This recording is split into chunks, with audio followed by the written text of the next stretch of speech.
علاؤالدین خلجی کی بغاوت کی افواہوں کے بعد سلطان جلال الدین خلجی اپنے لشکر کے ساتھ نکلا، شکار کا ارادہ کیا اور اس سلسلے میں اس نے گوالیار کا رخ کیا۔ چند ماہ تک اس نے گوالیار میں قیام کیا اور وہاں ایک بہت بڑا اور بلند گنبد تعمیر کروایا اور ایک چبوترا بنوایا۔ انہی دنوں میں جلال الدین خلجی کو یہ خبریں ملی کہ علاؤالدین نے دیوگڑھ فتح کر لیا، لیکن خود علاؤالدین کی طرف سے کوئی اطلاع نہ آئی۔ جلال الدین خلجی کو یہ بھی اطلاع ملی کہ دیوگڑھ کی فتح سے علاؤالدین کو اتنا مال و اسباب اور دولت ہاتھ آئی ہے کہ اس سے پہلے کسی بادشاہ کو میسر نہ ہوئی ہوگی۔ پہلے تو سلطان جلال الدین کو یہ سن کر بڑی خوشی ہوئی کہ اس کا بھتیجا علاؤالدین کڑہ سے نکل کر دیوگڑھ پر حملہ آور ہوا ہے، اور اس نے علاؤالدین خلجی کی اقبال مندی اور اس کی کامیابی کو اپنی رفعت شان سمجھا۔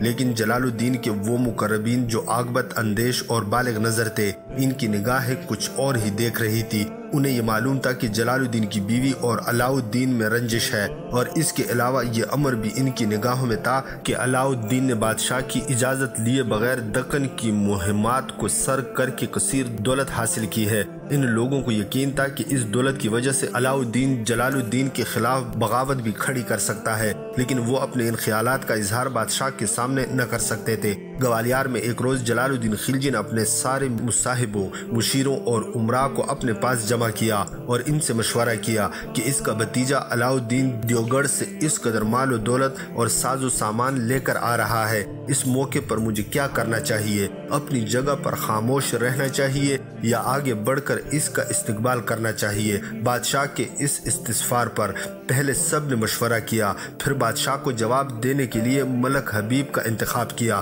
جو بادشاہ کے قریب تھا اور بادشاہ اس کی عزت بھی کیا کرتا تھا۔ ملک حبیب سلطان جلال الدین کو مخاطب کر کے کہنے لگا، سلطان محترم، مال و دولت اور لشکر کی کثرت ہمیشہ بغاوت اور سرکشی کا سبب بنتی ہے۔ یہ اچھی طرح ظاہر ہے کہ جن لوگوں نے ملک چھیجو کو بہلا پسلا کر آپ کے خلاف بغاوت کھڑی کی، آپ کی اطاعت سے منحرف کر دیا، آج وہی لوگ علاؤالدین کے ارد گرد جمع ہیں، اور انہی لوگوں کے مشورے سے علاؤالدین نے شاہی اجازت کے بغیر دکن کی مہم سر کی ہے۔ اس سلسلے میں کوئی کچھ نہیں کہہ سکتا کہ اب علاؤالدین کے کیا ارادے ہیں، تاہم اس موقع پر میں یہ مشورہ دوں گا کہ آپ اپنے لشکر کے ساتھ چند ریری تک سفر کریں، کیونکہ چند ریری وہ مقام ہے جو علاؤالدین کے راستے میں آتا ہے۔ دیوگڑھ سے وہ کڑہ کی طرف جائے گا تو چند ریری کے پاس سے ہی گزرے گا۔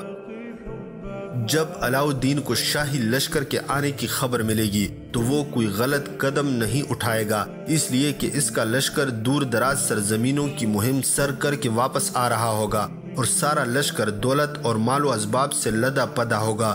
ہر لشکری گھر جانے کے لیے بے چین ہوگا، معرکہ آرائی سے ہر کوئی بیزار ہوگا، نیز ہاتھیوں اور بار برداری کے سامان کی وجہ سے جلد سفر کرنا بھی ممکن نہ ہوگا۔ ان حالات میں علاؤالدین کے پاس اس کے سوا کوئی چارہ کار نظر نہ آئے گا کہ وہ بادشاہ کے سامنے حاضر ہو اور جو مال و اسباب اور دولت وہ دیوگڑھ سے لا رہا ہے وہ سب بادشاہ کی خدمت میں پیش کر دے۔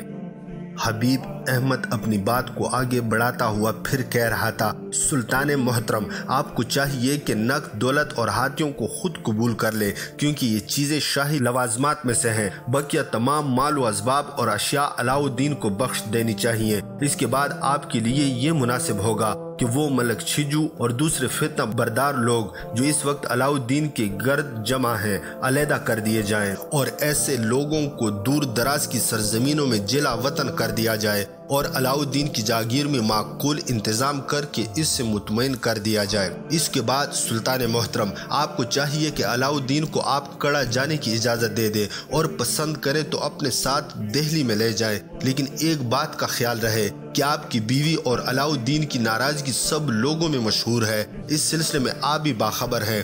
اگرچہ یہ معاملہ کبھی بھی شاہی مجلس میں زہر بحث نہیں آیا، لیکن شاہی خاندان کے ان دونوں افراد کی باہمی رنجش اب اپنی انتہا کو پہنچی ہوئی ہے۔ اسی بنا پر علاؤالدین خلجی دارالحکومت دہلی سے دور ہی رہتا ہے۔ حبیب احمد مزید کہنے لگا، سلطان محترم، آپ کو یہ بھی یاد رکھنا چاہیے کہ کسی ناراض شخص سے غافل ہو کر اس سے اس کی حالت پر چھوڑ دینا کسی طرح بھی مناسب نہیں ہے۔ اگر بادشاہ نے اس معاملے کو معمولی بات سمجھ کر نظر انداز کر دیا اور اس کی اصلاح نہ کی اور دہلی واپس چلے گئے تو علاؤالدین اپنے خزانے، ہاتھیوں اور دیگر مال و اسباب کے ساتھ جو شاہی لوازم ہیں کڑا پہنچ گیا تو اس کا نتیجہ اچھا نہ ہوگا۔ اس صورتحال میں یہ سمجھنا ہوگا کہ آپ نے خود اپنے ہاتھوں سے اپنے زوال کی بنیاد رکھ دی ہے اور اپنے خاندان کی تباہی اور بربادی کا آغاز کر دیا ہے۔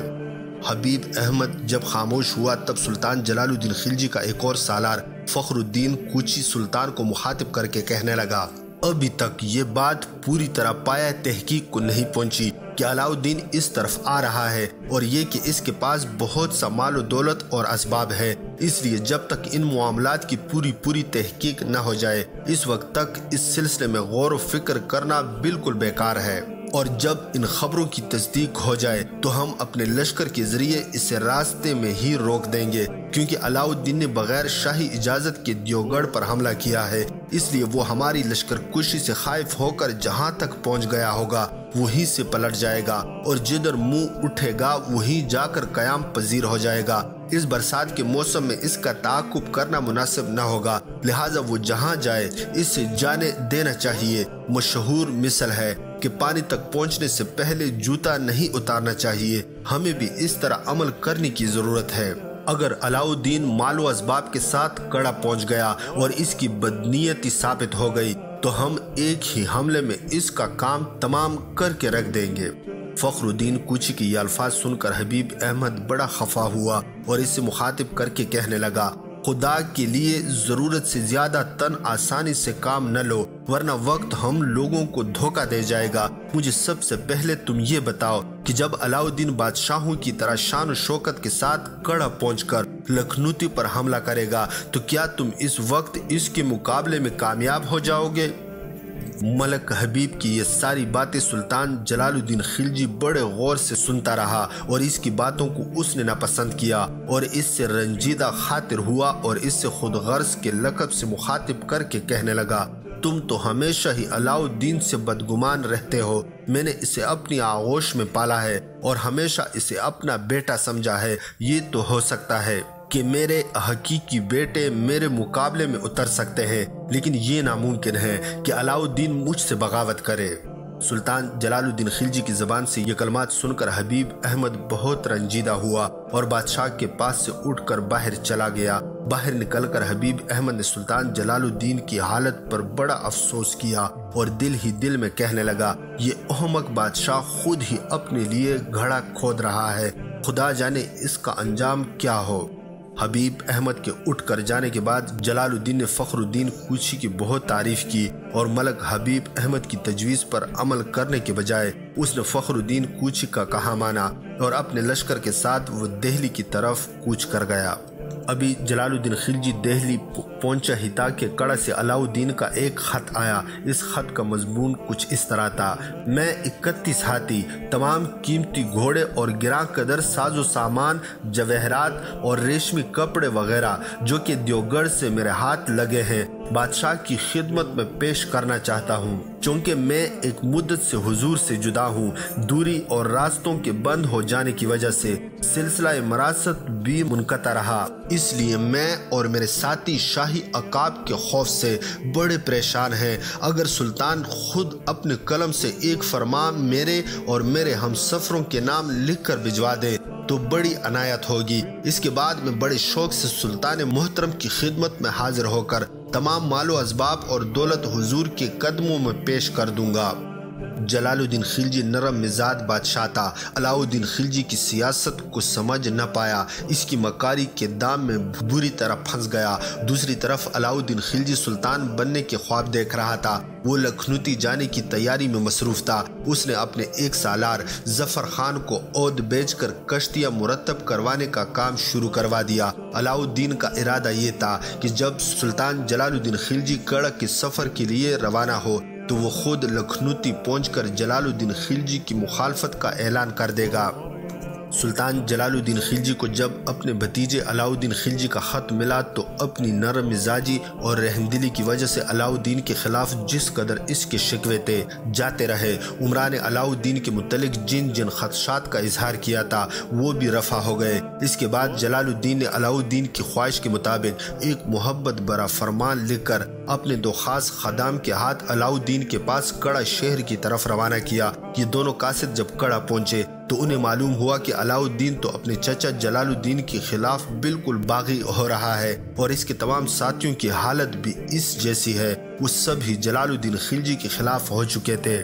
ان قاصدوں نے کیونکہ کڑا میں علاؤالدین خلجی اور اس کے سارے سالاروں کے ارادوں کو بھانپ لیا تھا، علاؤالدین خلجی کو خدشہ ہوا کہ واپس جا کر یہ اس صورتحال سے اس کے چچا سلطان جلال الدین خلجی کو آگاہ کر دیں گے۔ لہٰذا علاؤالدین نے ان قاصدوں کو اپنے پاس روک لیا اور ان پر کڑا اور سخت پہرہ لگا دیا تاکہ جلال الدین خلجی تک کسی قسم کی اطلاع نہ پہنچ سکے۔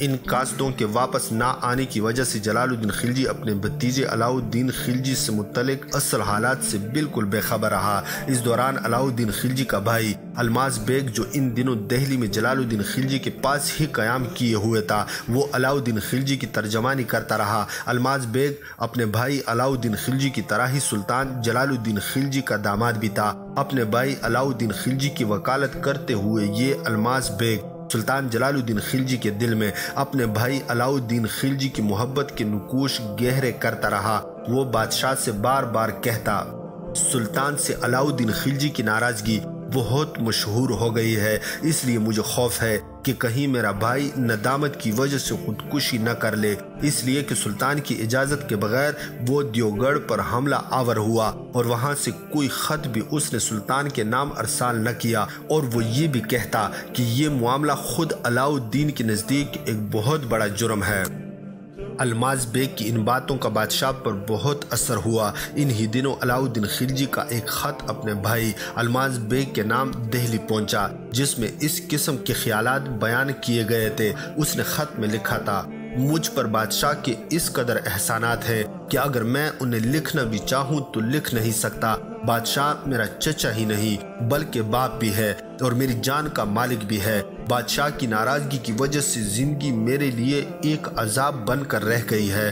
اگر تمہیں یہ اچھی طرح معلوم ہو گیا ہو کہ بادشاہ میری جان کا دشمن ہے اور مجھے قتل کرنا چاہتا ہے تو فوراً مجھے لکھو تاکہ میں زہر کھا کر اپنی زندگی خود ختم کر لوں یا کسی دوسرے ملک کی طرف چلا جاؤں۔ علاؤالدین خلجی اور الماس بیگ خلجی دونوں بھائی آپس میں ملے ہوئے تھے اور اپنے چچا جلال الدین کے خلاف انہوں نے اتحاد بنا لیا تھا۔ علاؤالدین کا خط آیا تو الماس بیگ نے یہ خط جلال الدین خلجی کو دکھایا اور ایسی خوشامدانہ گفتگو کی کہ سلطان جلال الدین کو علاؤالدین کے خط کی تحریر پر پورا یقین آ گیا۔ اس دوران علاؤالدین خلجی نے ایک اور خط پوشیدہ طور پر اپنے بھائی الماس بیگ خلجی کے نام لکھا جس کا مضمون کچھ اس طرح تھا، اگر بادشاہ دولت حاصل کرنے کے لالچ میں گرفتار ہو کر کسی طرح تنہا ادھر چلا آئے تو ہمارا کام بن جائے گا۔ الماس بیگ خلجی کو جب اپنے بھائی علاؤالدین خلجی کا یہ خط ملا تو وہ فوراً سلطان جلال الدین خلجی کی خدمت میں حاضر ہوا اور مصنوعی انداز میں روتے ہوئے اپنی آنکھوں میں آنسو لاتے ہوئے وہ جلال الدین خلجی کو مخاطب کر کے کہنے لگا، بہتر یہی ہے کہ حضور اکیلے ہی کڑا کا سفر اختیار فرمائیں اور اس سے پہلے کہ میرا بھائی خودکشی کر لے یا کسی دوسرے ملک میں چلا جائے آپ وہاں پہنچ کر اسے سمجھائیں، تسلی دیں۔ اگر آپ ایسا کریں گے تو ہم جانثار پہلے سے زیادہ آپ کے ممنون احسان ہوں گے۔ سلطان جلال الدین خلجی جو بھولا بھالا رحم دل تھا وہ الماس بیگ کی باتوں میں آ گیا۔ غور و فکر اور کسی سے مشورہ کیے بغیر ہی اس نے الماس بیگ سے کہا، جلد از جلد کڑا پہنچ جاؤ اور میری طرف سے علاؤالدین کو دلاسا دو اور اطمینان دلاؤ، تم اسے خودکشی کرنے نہ دینا اور نہ ہی کسی اور ملک میں جانے دینا۔ تم کڑا پہنچو، میں بھی جلد از جلد تمہارے پیچھے پیچھے پہنچوں گا۔ الماس بیگ سلطان جلال الدین کا یہ حکم ملنے کے ساتھ ہی اس وقت چند سواروں کے ساتھ دہلی سے کڑا کی طرف روانہ ہو گیا۔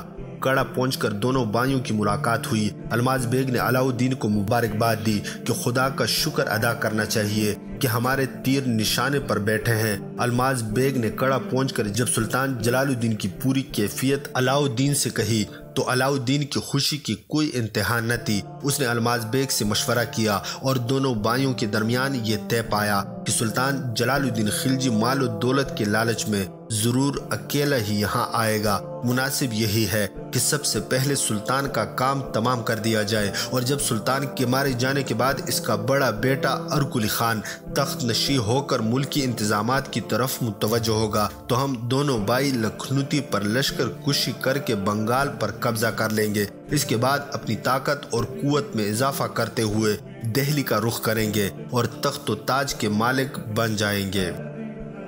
سلطان جلال الدین خلجی، جس کی زندگی پر اب موت کے سائے منڈلانے لگے تھے، وہ علاؤالدین اور اس کے بھائی الماس بیگ کی باتوں میں آ کر بری طرح حواس باختہ تھا۔ اس نے کسی امیر، مشیر یا سالار کی رائے کی پرواہ نہ کی اور کڑک کے سفر کا پورا ارادہ کر لیا۔ سلطان جلال الدین خلجی کو دراصل یہ خدشہ بھی تھا کہ اگر علاؤالدین کہیں اور چلا گیا تو اس کے پاس جو مال و دولت اور زر و جواہرات ہے وہ سب اپنے ساتھ لے جائے گا، اور ان میں سے کوئی بھی چیز دہلی پہنچ کر شاہی خزانے میں جمع نہ کرائی جا سکے گی۔ چنانچہ سلطان جلال الدین خلجی صرف 500 سواروں کو ساتھ لے کر کشتیوں کے ذریعے علاؤالدین خلجی کی طرف روانہ ہوا۔ روانگی کے وقت اس نے اپنے قابل اعتماد سالار حبیب احمد کو یہ حکم دیا کہ وہ لشکر کو لے کر خشکی کے راستے کڑا پہنچے۔ علاؤالدین کو جب سلطان جلال الدین خلجی کی آمد کی خبر ہوئی تو اس نے دریائے گنگا کے پار اتر کر مانک پور کے مقام پر اپنے لشکر کے ساتھ ڈیرے ڈالے۔ رمضان کی 17 تاریخ کو سلطان جلال الدین خلجی، علاؤالدین خلجی اور الماس بیگ کو نظر آیا۔ سلطان کو دیکھ کر علاؤالدین کے لشکر نے بظاہر شان و شوکت کے اظہار اور سلطان جلال الدین خلجی کا استقبال کرنے کے لیے اپنے آپ کو مسلح کرنا شروع کیا، ہاتھیوں اور گھوڑوں کو تیار کرنا شروع کر دیا، لیکن باطن میں ان کا کوئی اور ہی مقصد تھا۔ علاؤالدین خلجی نے اپنے بھائی الماس بیگ کو سلطان جلال الدین خلجی کے استقبال کے لیے روانہ کیا اور اسے ہدایت دی کہ جس طرح بھی ممکن ہو سلطان کو اس کے ساتھیوں سے الگ کر کے تنہا کنارے پر لایا جائے۔ علاؤالدین کے کہنے پر الماس بیگ اسی وقت روانہ ہوا اور بادشاہ کی خدمت میں پہنچا اور کہنے لگا، اگر میں کڑا میں ایک دن کی بھی تاخیر سے پہنچتا تو علاؤالدین خودکشی کر چکا ہوتا۔ میں نے یہاں آ کر اسے اچھی طرح سمجھایا، لیکن ابھی تک اس کے دل میں خوف باقی ہے۔ ہو سکتا ہے وہ آپ کے ساتھ آپ کے ان ساتھیوں کو دے کر فرار ہو جائے اور کسی دوسری جگہ چلا جائے۔ الماس بیگ کی یہ الفاظ سن کر سلطان جلال الدین نے کشتیوں میں سوار جو اپنے ساتھی تھے انہیں کشتیوں میں ہی رہنے کا حکم دیا اور اپنے چند ساتھیوں کے ساتھ الماس بیگ کے ساتھ کشتی میں ہی آگے بڑھا۔ الماس بیگ نے ایک دوسری چال چلی اور کہنے لگا، اب آپ علاؤالدین خلجی کے بالکل قریب آ گئے ہیں، وہ سامنے ہی کھڑا ہے۔ میرے خیال میں وہ آپ کو دیکھ کر لرز کانپ رہا ہوگا، اس لیے بہتر یہی ہے کہ آپ اپنے چند مسلح مصاحبوں کو بھی علیحدہ کر دیں، ورنہ علاؤالدین ان لوگوں کو آپ کے ساتھ دے کر اپنے لیے خطرے کا گمان کر کے آپ کی عنایات سے مایوس ہو سکتا ہے۔ یہ سن کر سلطان نے اپنے ساتھیوں کو ہتھیار اتار دینے کا حکم دیا۔ جب آگے بڑھے تو جلال الدین اور اس کے ساتھیوں نے دیکھا کہ علاؤالدین ہتھیار بند ہو کر استقبال کے لیے آ رہا ہے۔ ان کے ساتھ مسلح جوان بھی تھے۔ اس موقع پر جلال الدین خلجی کے مصاحبوں کو علاؤالدین کے ارادوں کی خبر ہو گئی تھی اور وہ الماس بیگ کے مکر و فریب سے پوری طرح واقف ہو گئے تھے، لہٰذا اس موقع پر جلال الدین خلجی کے ایک جانثار امیر ملک خرم نے الماس بیگ کو مخاطب کر کے کہا، ہم لوگ تمہاری خواہش کے مطابق یہاں تک بالکل نہتے آئے ہیں اور ہم نے اپنے تمام ہتھیار اتار ڈالے ہیں، لیکن تم سب لوگ مسلح ہو اور لڑائی کے لیے معلوم ہوتے ہو۔ خرم کے جواب میں الماس بیگ کہنے لگا، میرے بھائی کی یہ خواہش ہے کہ وہ اپنے لشکر کو آراستہ اور مسلح کر کے سلطان کے معائنے کے لیے پیش کرے اور خود حاضر خدمت ہو کر آداب بجا لائے۔ ان سب باتوں کو دیکھ کر بھی جلال الدین خلجی پر کوئی اثر نہ ہوا اور وہ علاؤالدین خلجی اور الماس بیگ دونوں پر آنکھیں بند کر کے اعتماد اور بھروسہ کرتا رہا، اور جب موت آتی ہے انسان ویسے ہی عقل کا اندھا ہو جاتا ہے۔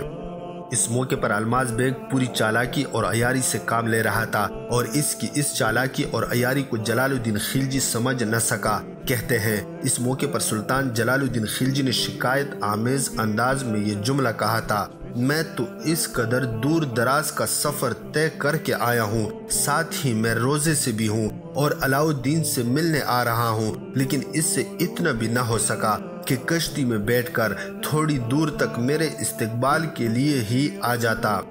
جلال الدین خلجی کے جواب میں عیار الماس بیگ کہنے لگا، میرا بھائی یہ پسند نہیں کرتا کہ وہ خالی ہاتھ حضور کی خدمت میں حاضر ہو۔ اس کی خواہش ہے کہ بیش قیمت ساز و سامان، گراں قدر جواہرات اور قیمتی گھوڑے اور ہاتھی لے کر آپ کی پابوسی کا شرف حاصل کرے۔ علاؤ الدین نے آپ کے لیے افطار کا اہتمام بھی کیا ہے اور اس سے توقع ہے کہ آپ اپنے بزرگانہ شفقتوں سے نواز کر علاؤ الدین کے پاس روزہ افطار کریں گے، تاکہ یہ اعزاز حاصل کر کے وہ اپنے ساتھیوں میں فخر کے ساتھ سر اونچا کر سکے۔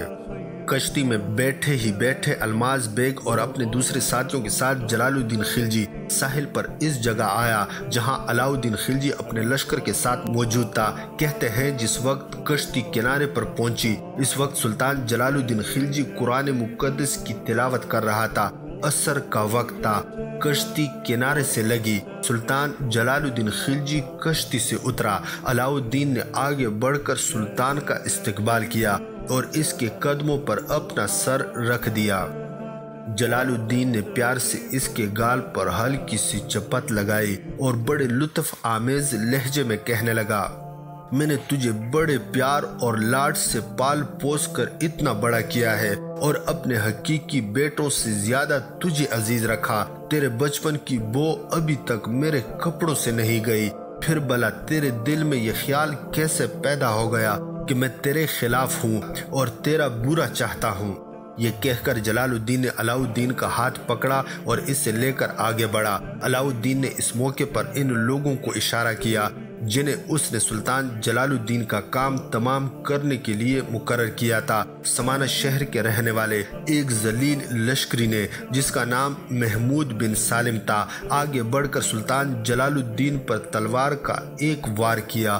سلطان جلال الدین بوڑھا ہونے کے باوجود بڑا حوصلہ مند، دلیر اور شجاع تھا۔ تلوار کا وار کھا کر بھی سہ گیا اور جوانوں کی طرح کشتی کی طرف دوڑا، ساتھ ہی کہنے لگا، اے بدبخت علاؤ الدین، تو نے یہ کیا کیا؟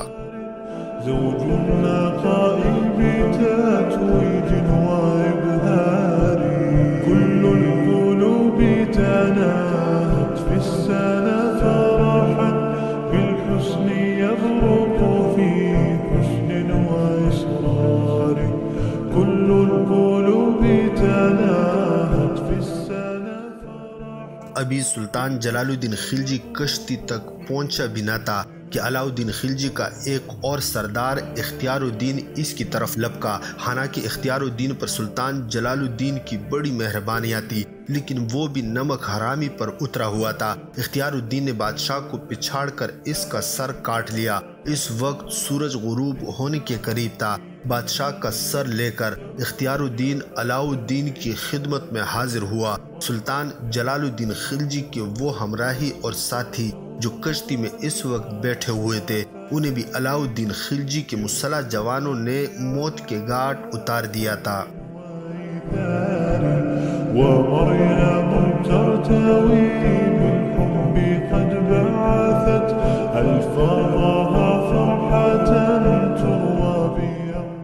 سلطان جلال الدین خلجی کو قتل کرنے کے بعد قاتلوں نے جلال الدین کے سر کو نیزے پر لٹکا کر کڑا اور مانک پور کی گلیوں میں اس کی تشہیر کی اور پھر وہاں سے عود لے گئے۔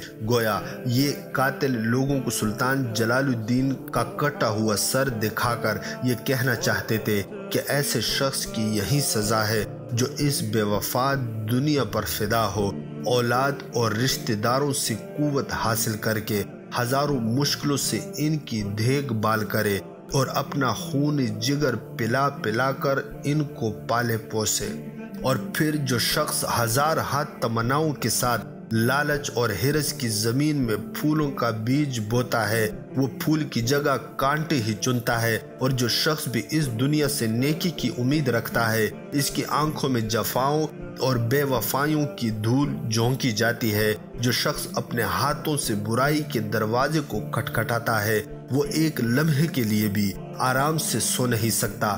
ایسا شخص سوتے ہوئے فتنہ جگا کر اپنی دنیا اور آخرت دونوں ہی برباد کر لیتا ہے۔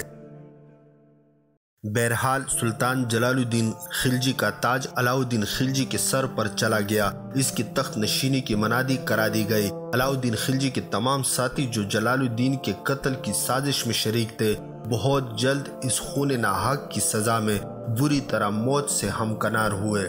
وہ سردار جو جلال الدین خلجی کے قتل میں براہ راست ملوث تھے، ان میں ایک محمود بن سالم، دوسرا اختیار الدین، تیسرا الماظ بیگ، اس کے علاوہ کچھ اور بھی تھے۔ جہاں تک محمود بن سالم کا تعلق ہے تو 1 سال کے بعد وہ کوڑ کے مرض میں مبتلا ہوا۔ اس کا جسم ٹکڑے ٹکڑے ہو کر زمین پر گرتا رہا۔ اس طرح وہ ختم ہو گیا۔ اختیار الدین جس نے سلطان جلال الدین خلجی کا سر کاٹا تھا وہ پاگل ہو گیا اور اپنے ہوش و حواس بالکل کھو بیٹھا۔ اس کی یہ کیفیت ہو گئی کہ بدحواسی کے عالم میں زور و شور سے چلایا کرتا تھا، جلال الدین ہاتھ میں تلوار لیے ہوئے میرا سر کاٹ رہا ہے، مجھے بچاؤ۔ علاؤالدین خلجی کا بھائی الماظ بیگ اور دوسرے مجرم بھی 3-4 سال کے اندر تباہ و برباد ہو کر رہ گئے اور ان کا نام و نشان تک باقی نہ رہا۔ سلطان جلال الدین خلجی کے بعد بظاہر علاؤالدین خلجی ہندوستان کا سلطان بنا، اگرچہ کچھ عرصے تک وہ بڑے عیش و عشرت سے زندگی بسر کرتا رہا، لیکن آخرکار وہ باطنی طور پر ایک کرب اور ایک عذاب میں مبتلا ہو گیا تھا۔ اس کا خاندان خود اس کے ہاتھوں تباہ و برباد ہوا۔ اس نے اپنے بھائیوں اور بیٹوں وغیرہ کو نظر بند کر دیا اور اپنے قابل اعتماد ہمراہیوں اور درباریوں کو موت کے گھاٹ اتار دیا۔ علاؤالدین خلجی کے ملازموں اور غلاموں نے علاؤالدین کی زندگی میں ہی اس کے بیٹوں اور اہل خاندان وغیرہ پر جو ظلم و ستم ڈھائے، اس کی مثال دنیا کی تاریخ میں کہیں نہیں ملتی۔ جلال الدین خلجی کے بعد ہندوستان کا حکمران بننے کے بعد علاؤالدین خلجی نے سلطان جلال الدین خلجی کی اولاد سے بڑا برا سلوک کیا۔ سلطان جلال الدین خلجی کے دونوں بیٹوں اور داماد الغو خان کی آنکھوں میں سلائیاں پھیر کر انہیں اندھا کر دیا گیا۔ ملک حبیب احمد جس نے ساری عمر سلطان جلال الدین خلجی سے وفاداری کی تھی اور جانثاری کا ثبوت دیا تھا، اسے بھی آنکھوں سے محروم کر دیا گیا۔ جلال الدین خلجی کے دونوں بیٹوں کو بصارت سے محروم کرنے کے بعد پھانسی کے کیلے میں قید کر دیا گیا۔ سلطان جلال الدین کے بڑے بیٹے ارکلی خان کے 2 بیٹے تھے، انہیں موت کے گھاٹ اتار دیا گیا۔ جب سلطان جلال الدین کے وفادار امیر ملک حبیب احمد سلطان جلال الدین خلجی کی بیوی اور ان کے بیٹوں کی بیویوں کو دہلی کے زندان میں ڈال دیا تھا، اس طرح علاؤالدین خلجی اپنے ہی محسن اور مربی، اپنے ہی چچا اور سسر کا خاتمہ کرنے کے بعد ہندوستان کا سلطان بن بیٹھا تھا۔ آپ علاؤالدین خلجی کی زندگی کی تفصیلی واقعات کی پلے لسٹ ہمارے چینل پر ملاحظہ کر سکتے ہیں جو 8 ویڈیوز پر مشتمل ہے۔ درویش صفت اور رحمدل بادشاہ سلطان جلال الدین خلجی اور علاؤالدین خلجی کی زندگی کے واقعات کی یہ سیریز یہیں پر اختتام پذیر ہوتی ہے۔ مزید اس طرح کی اسلامی ویڈیوز مسلم حکمرانوں کی زندگی کی تفصیلی واقعات ملاحظہ کرنے کے لیے ہمارے چینل کو سبسکرائب ضرور کیجیے گا۔ انشاءاللہ جلد ہی ملتے ہیں ایک نئی بہترین سیریز کے ساتھ۔ اس وقت تک کے لیے فی امان اللہ۔